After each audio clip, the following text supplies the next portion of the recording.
Apa kata Syekh Dr. Mustafa As-Sibai? Beliau mengatakan idza lam yuhsinil akhyar tariqal amal sallallahu alaihimul asyrar.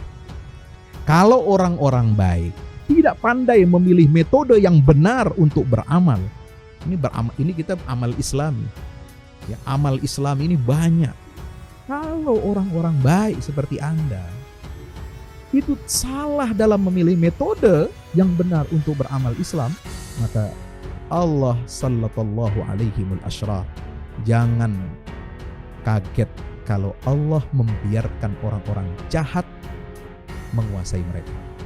Nurudin Erbakan pernah mengatakan demikian. Kalau orang baik diam, tidak peduli kepada politik, maka dia akan dikuasai oleh orang-orang jahat yang berpolitik, yang menguasai panggung politik. Assalamualaikum warahmatullahi wabarakatuh. Bapak Ibu para pemirsa, saya Ustadz Fadlan mengajak Bapak Ibu kita semua, ayo kita membuat investasi masa depan bersama Al-Fahmi Institute. Gedung ini sedang dibangun, membutuhkan segala dukungan dari kita semua. Maka itu saya mengajak Bapak Ibu semua, hari-hari dengan kebaikan, hari-hari dengan berinfak, hari-hari dengan bersedekah, hari-hari dengan berwakaf.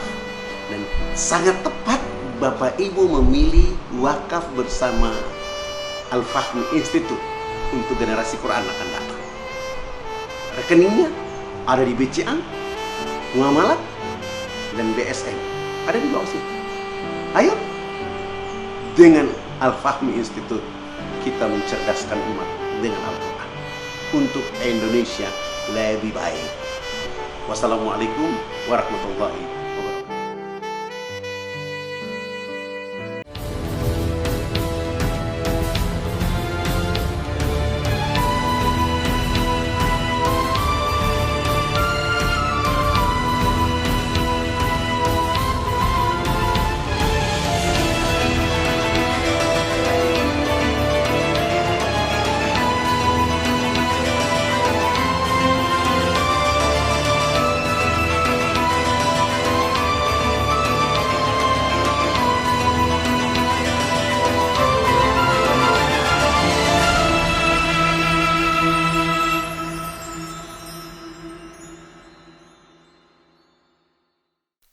Bismillahirrahmanirrahim. Assalamualaikum warahmatullahi wabarakatuh.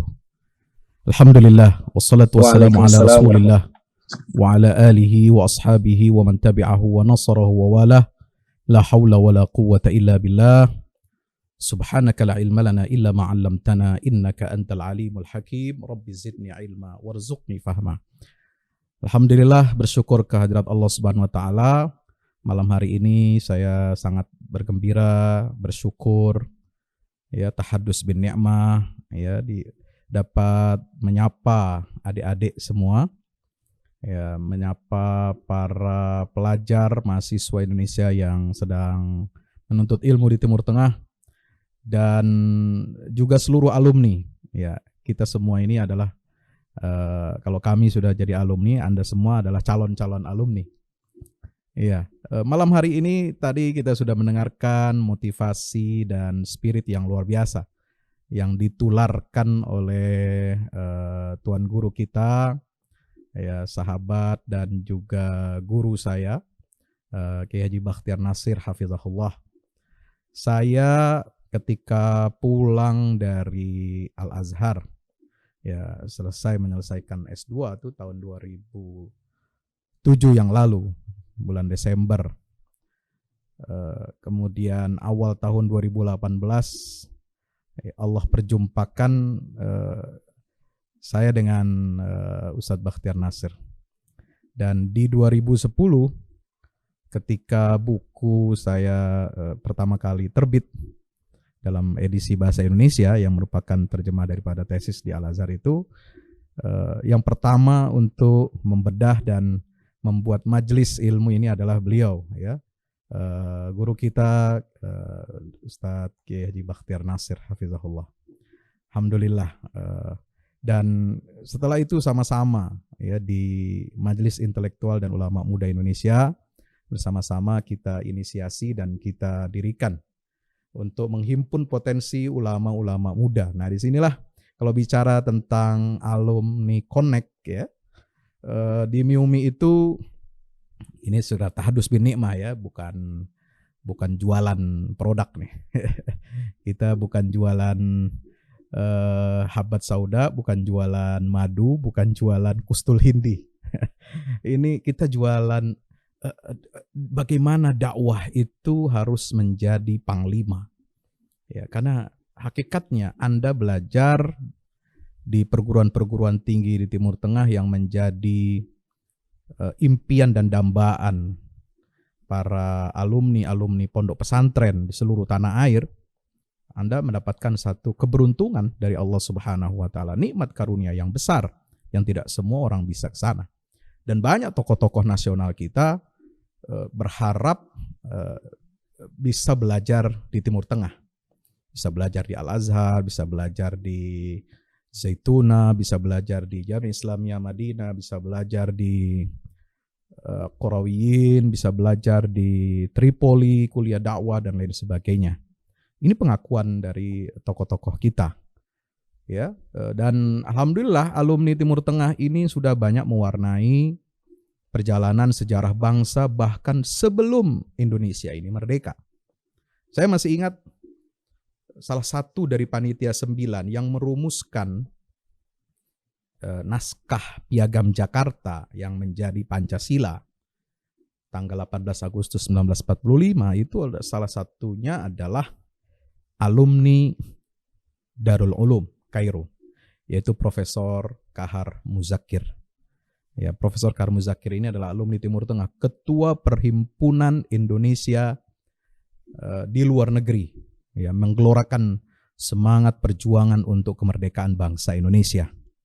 Beliau yang melobi bersama adik kelasnya Profesor Rashidi yang kemudian kita kenal dengan nama Profesor Dr. Muhammad Rashidi, duta besar pertama RI untuk Mesir dan juga Kerajaan Saudi Arabia, itu luar biasa.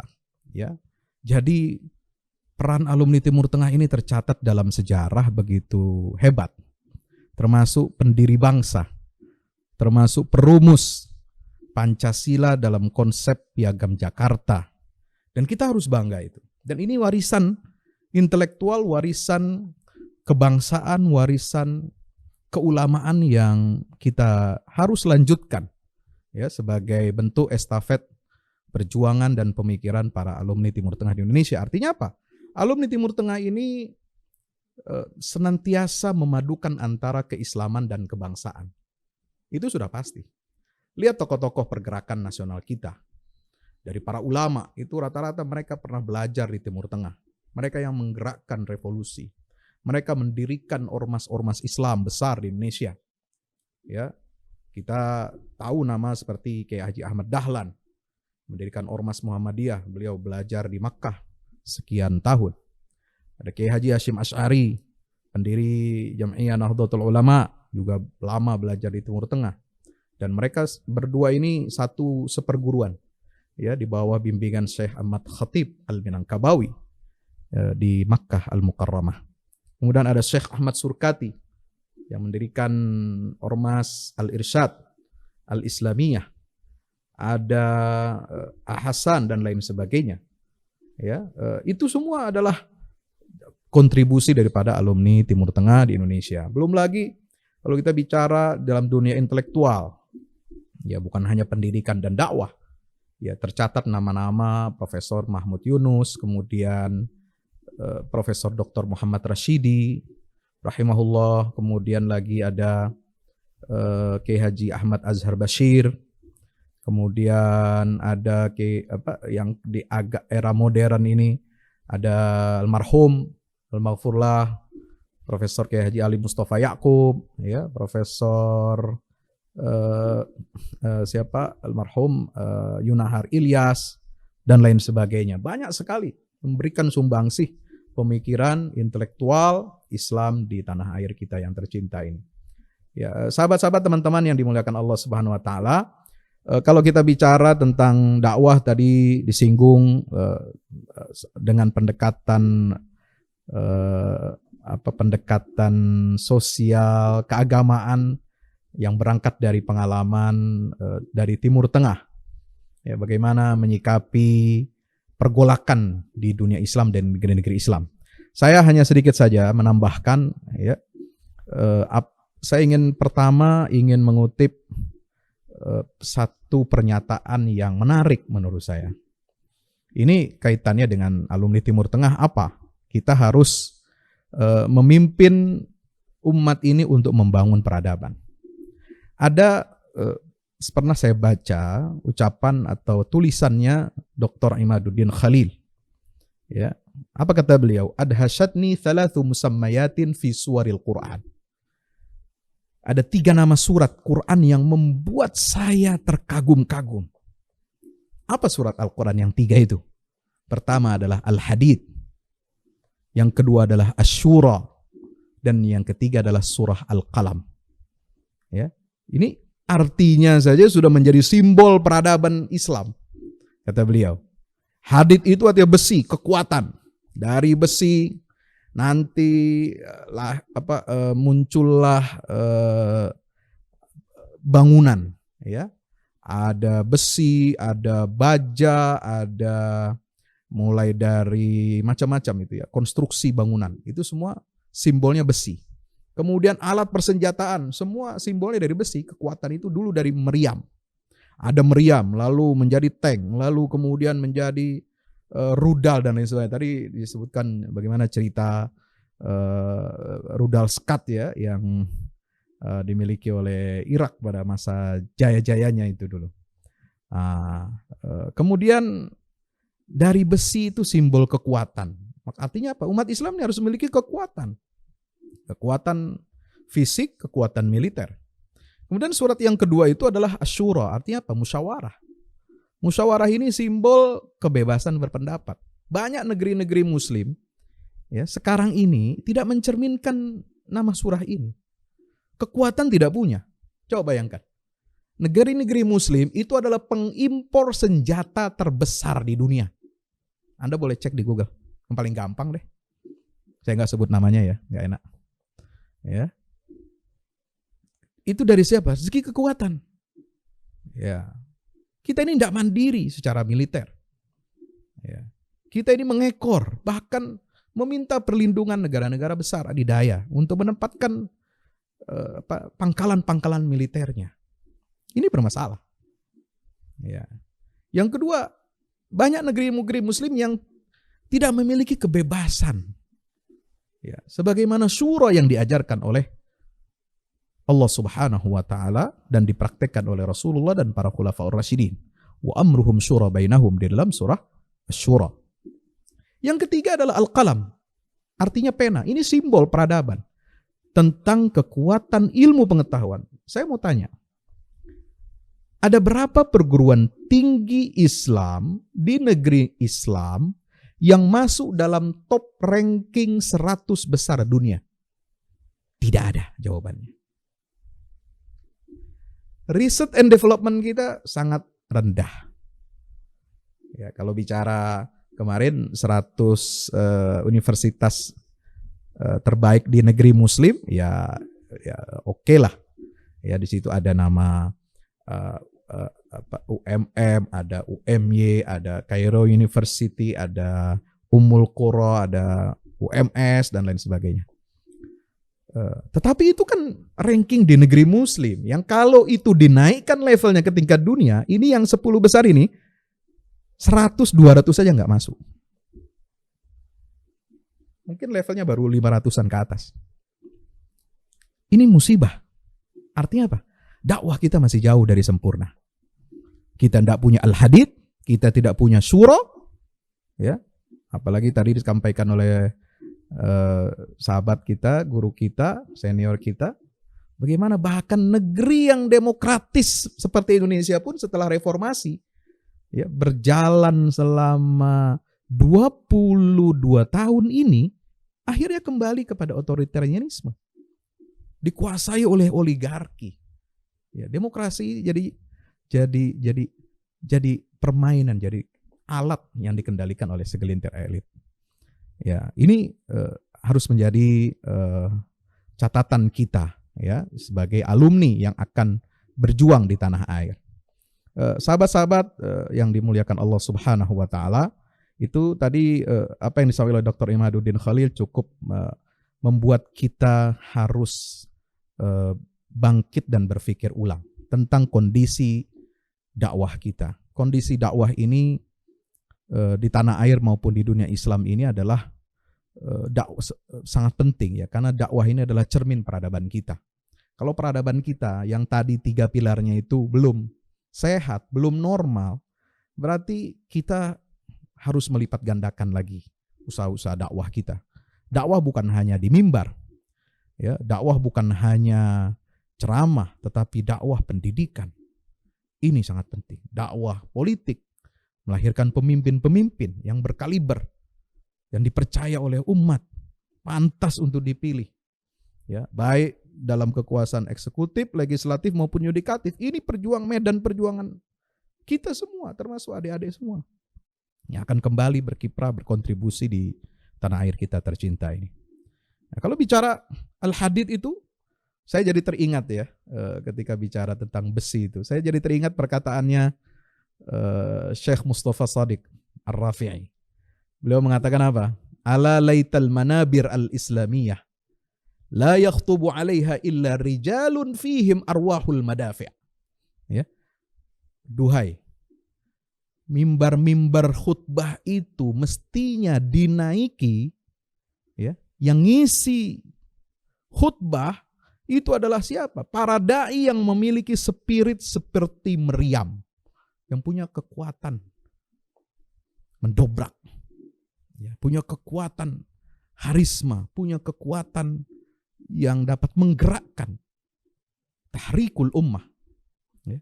La rijalun fi aidihim suyufun min khashab. Ya. Jangan sampai yang naik mimbar itu dai-dai yang tangannya cuma bisa megang pedang kayu. Pedang kayu mau diapain, bos? Ya. Mending kalau pedangnya dari besi, min hadid. Ini min khashab. Ada. Ya. Tidak ada semangatnya, tidak ada ruhnya, khirahnya. Makanya Syekh Muhammad Al-Ghazali dari Mesir itu mengatakan apa? Islam ini adalah qadiyatun adilah, tapi sayangnya fi aidi fasilah. Islam ini kalau diibaratkan dia adalah objek, ya, kasus di pengadilan, dia adalah qadiyah yang adil, mestinya dia pasti menang. Tapi sayang, Islam yang mestinya menang ini itu berada di tangan orang-orang yang gagal. Minal fasilin. Kalau fasilin itu istilahnya di kampus kita itu apa? Minar rosibin, ya. Orang-orang yang gagal ujiannya, bukan makbul lagi nilainya sudah, ya. Dhaif jiddan. Rosib maddah maddaten. Harus mengulang lagi. Kalau lebih dari 2 maddah harus mengulang lagi tahun depan. Kita ini minar rosibin fi hamli risalatil Islam. Kenapa? 3 pilar itu belum kita penuhi. Masih jauh tertinggal kita ini. Ikhwah fillah yang dirahmati Allah Subhanahu wa taala, maka itu terakhir saya hanya ingin berikan semangat ya. Ini forum sebenarnya kita untuk saling tawasobil haq, tawasobil sabar. Ya, saya kutipkan lagi. Saya lebih banyak mengutip orang aja lah, ya. Karena kalau saya ini belum jadi pendakwah yang baik, masih banyak bolong-bolongnya, masih banyak malas-malasnya, masih banyak ngoroknya, masih banyak leha-lehanya. Ya, kita kutip tokoh-tokoh dakwah yang kita sudah saksikan, ya, jerih payahnya. Kita sudah saksikan kiprah dan kontribusinya dan kita bersaksi untuk mereka. Apa kata Syekh Dr. Mustafa As-Sibai? Ya, beliau mengatakan idza lam yuhsinil akhyar tariqal amal sallallahu alaihimul asyrar. Kalau orang-orang baik, ya, tidak pandai memilih metode yang benar untuk beramal. Ini kita amal Islami. Ya, amal Islam ini banyak. Ya ekonomi, ya dakwah, ya pendidikan, ya politik dan lain sebagainya. Ini amal Islam ini. Kalau orang-orang baik seperti Anda, ya, seperti adik-adik semua, itu salah dalam memilih metode, Ya.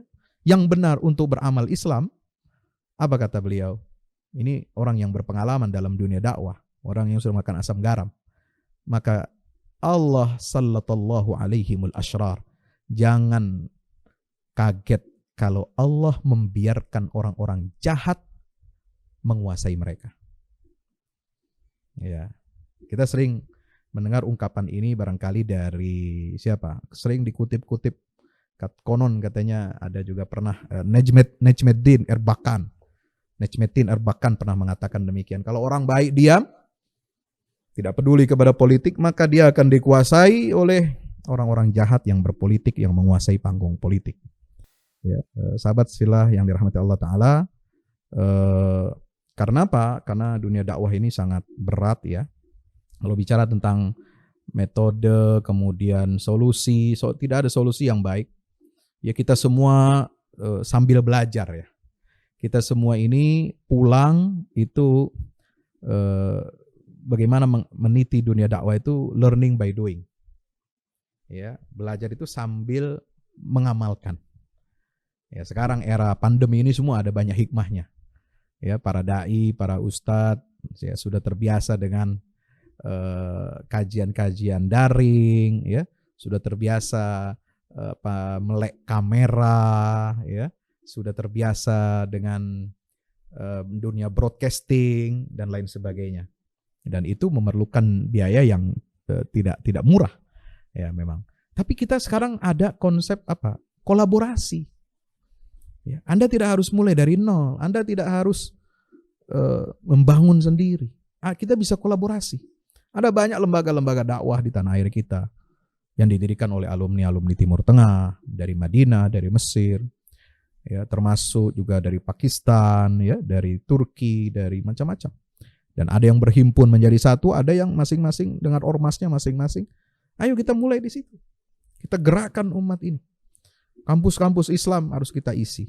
Lembaga-lembaga dakwah kita isi. Ya. Kullun ya'malu ala syakilati. So Pak, saya teringat perkataannya Ja'far Syekh Idris, ya, seorang dai ulama dari Sudan, ya, mengatakan, ya, humatur radhilah la yaqifuna 'inda haddid difa'i anha. Para penjaga nilai-nilai buruk, ya, itu tidak akan berhenti untuk sekedar membelanya, mempertahankan diri. Tapi mereka itu yas'auna limahwi ma'alimi kulli fadilatin mudaddah laha.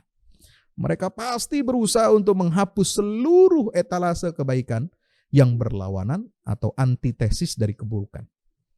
Ya, ini sudah sunnatullah. Maka itu kita harus memperkuat 3 tadi.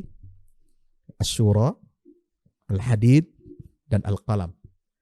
Ya, medan perjuangan, sahabat-sahabat semua, para alumni Timur Tengah, kita fokus ke 3 komponen ini yang memiliki kecenderungan di dunia intelektual, kampus. Ayo, mengabdilah di situ. Tunjukkan yang terbaik. Ya, itqan dalam pengabdiannya.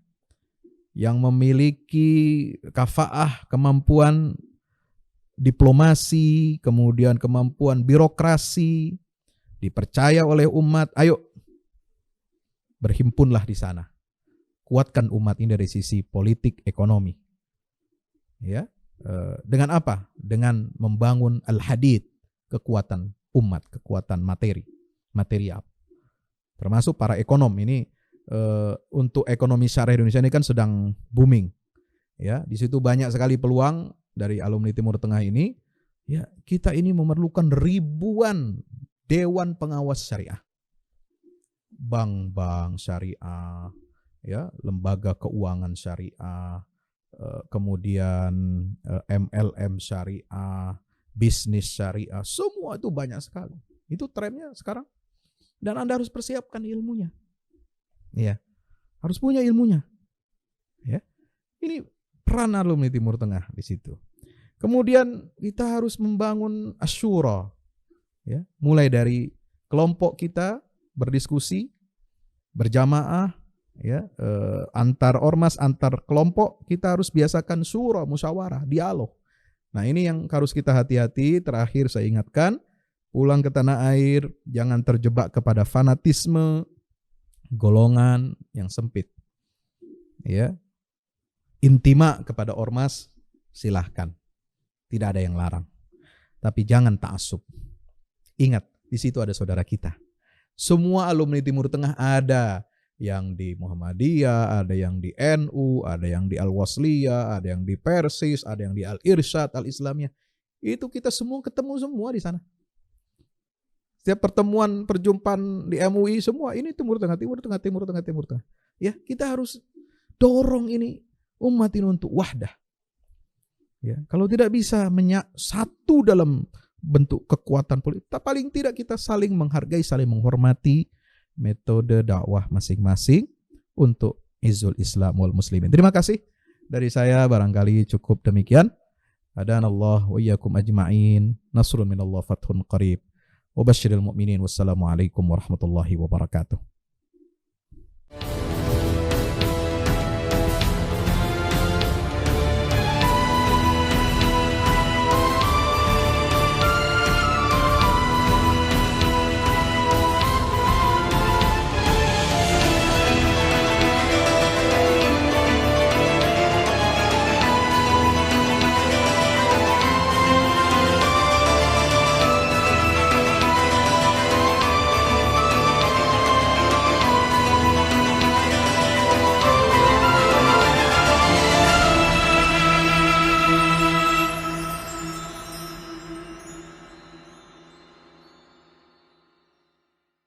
Assalamualaikum warahmatullahi wabarakatuh.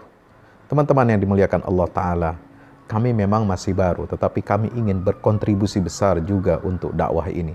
Sebagaimana sahabat Rasulullah Hassan bin Thabit yang berjuang untuk surga, maka kami juga betul-betul merindukan surganya Allah Subhanahu wa Ta'ala. Dalam catatan sejarah, hanya Hassan bin Thabit inilah yang memiliki mimbar di samping mimbarnya Rasulullah Sallallahu Alaihi Wasallam. Di mimbar itu dia membela kehormatan agama Allah dan Rasulnya. Di mimbar itu dia membela Islam. Di mimbar itu dia menyampaikan keunggulan dan kemuliaan agama Allah dan Rasulnya. Maka kita bisa melihat betapa mulianya keberadaan media, keberadaan mimbar yang berada di samping persis mimbarnya Rasulullah SAW. Oleh sebab itu kami juga mengajak teman-teman semua untuk ke surga. Dengan cara apa? Dengan cara kita yang sama. Kita berjuang lewat media. Media yang akan membumikan Islam rahmatan lil alamin di negeri kita ini dan juga ke seluruh penjuru dunia, menembus batas hingga Allah takdirkan Islam ini jaya kembali. Mari salurkan infak media ke rekening Bank BNI Syariah 0631 748 573. Wassalamualaikum warahmatullahi wabarakatuh.